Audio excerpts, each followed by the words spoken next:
આકાશવાણી અમદાવાદ વડોદરા પ્રાદેશિક સમાચાર હર્ષ લેવા વાંચે છે.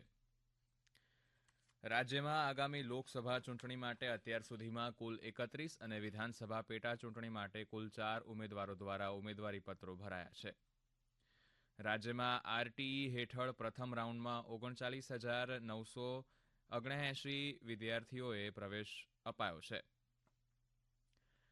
રાજ્યમાં સંભવિત હીટવેવ સામે લડત માટે રાજ્ય સરકાર દ્વારા આગોતરા આયોજન કરાયા છે.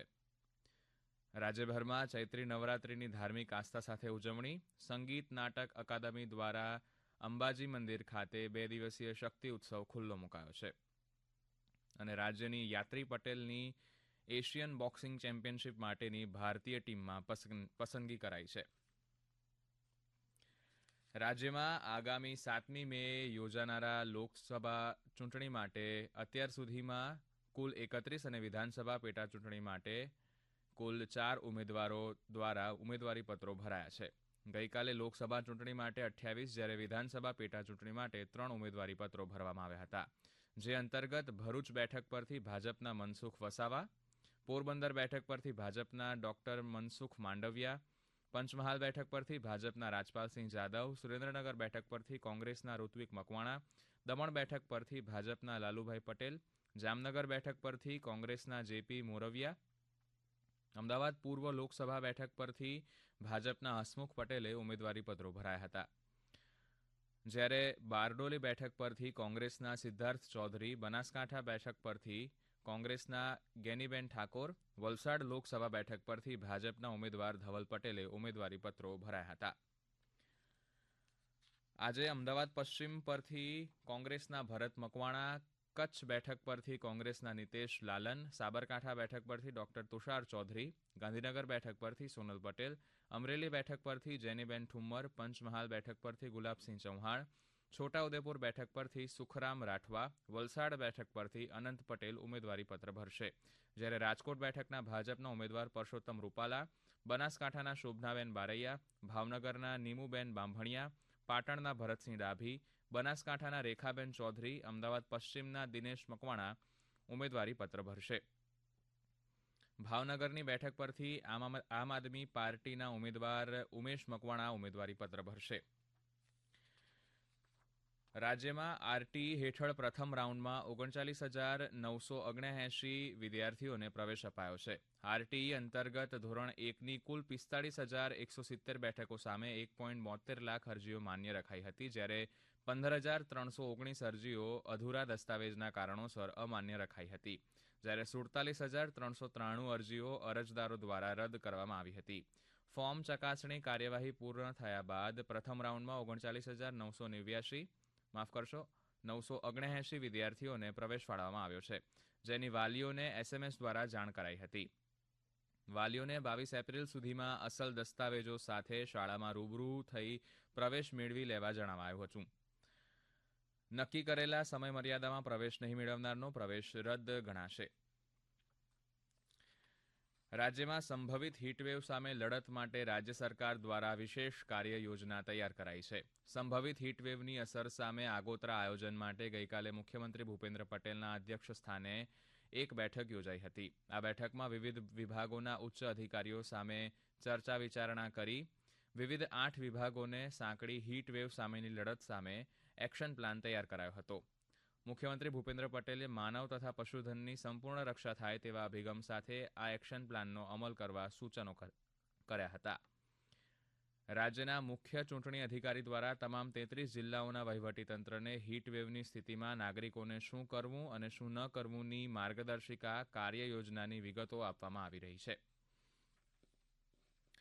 આમ આદમી પાર્ટીના અગ્રણી અને પંજાબના મુખ્યમંત્રી સરદાર ભગવંત માન આજે ભાવનગરમાં આમ આદમી પાર્ટીના ઉમેદવાર ઉમેશ મકવાણાના સમર્થનમાં ચૂંટણી પ્રચાર કરશે.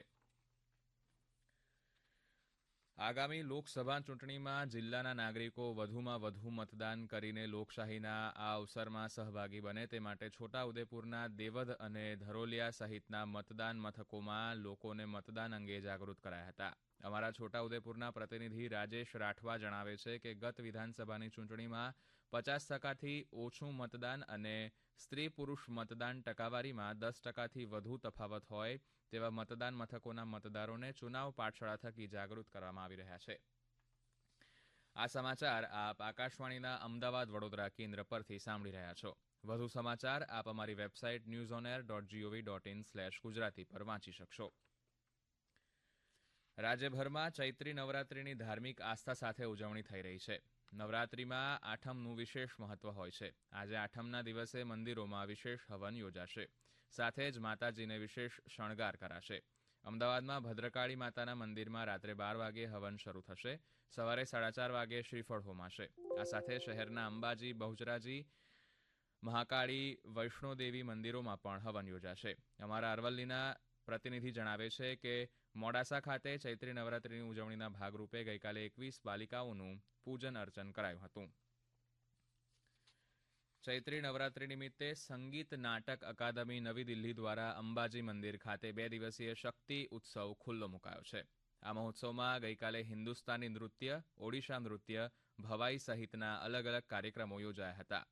અંબાજી મંદિરના વહીવટદાર, જિલ્લા વિકાસ અધિકારી જોરાવરસિંહ જાદવ, પ્રસિદ્ધ લેખક સહિત મોટી સંખ્યામાં લોકો જોડાયા હતા. આ પ્રસંગે પ્રસિદ્ધ લેખક જોરાવરસિંહ જાદવે લખેલી 101મી પુસ્તકનું વિમોચન પણ કરવામાં આવ્યું હતું. સાસણ ગીર અભયારણ્યમાં ગરમીમાં જંગલના પ્રાણીઓને પાણી પીવાની તકલીફ ન પડે તે માટે અભયારણ્યમાં અંદાજિત 500 પાણીના કૃત્રિમ વોટર પોઈન્ટ બનાવવામાં આવ્યા છે.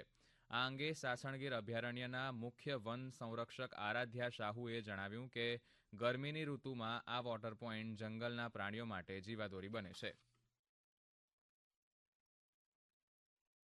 गर्मी का सीजन है, उस टाइम में पानी के पॉइंट जैसे कि जो नेचुरल पॉइंट्स होते हैं वो सूख जाते हैं. इसलिए आर्टिफिशियल वाटर पॉइंट्स जैसे कि हमारे पानी की कुंडी है, कुछ सोलार से चलते हैं, कुछ विंड मिल से चलते हैं, कुछ हम वाटर टैंकर से भराते हैं, कुछ डीजल या तो इंजन या तो हैंडपंप से भी होता है. और ये सारे जो पॉइंट्स होते हैं ये उनके लिए एक लाइफ लाइन जैसे बन जाता है. अगर हम गिर का देखें तो अराउंड 500 वाटर पॉइंट्स है और वाटर पॉइंट जो भरने की काम है वो जनरली हम लोग जनवरी से शुरू कर लेते हैं. આકાશવાણી અમદાવાદ કેન્દ્રના 75 વર્ષ પૂર્ણ થવાના અવસરે આકાશવાણી કેન્દ્રમાં આજે સાંજે 7 વાગે લોકસંગીતનો કાર્યક્રમ યોજાશે. આકાશવાણીના કાર્યાલય અધ્યક્ષ NL ચૌહાણે જણાવ્યું છે કે આજે યોજાનારા કાર્યક્રમમાં જાણીતા કલાકારો રાજેશ બારોટ, નિકુલદાન ગઢવી, મૌલિકાબેન ત્રિવેદી, હસમુખ પાટડિયા લોકગીતો રજૂ કરશે. કાર્યક્રમનું સંચાલન જાણીતા લોક સાહિત્યકાર ગોપાલ બારોટ કરશે. રાજ્યની યાત્રી પટેલની એશિયન બોક્સિંગ ચેમ્પિયનશિપ માટેની ભારતીય ટીમમાં પસંદગી કરાઈ છે.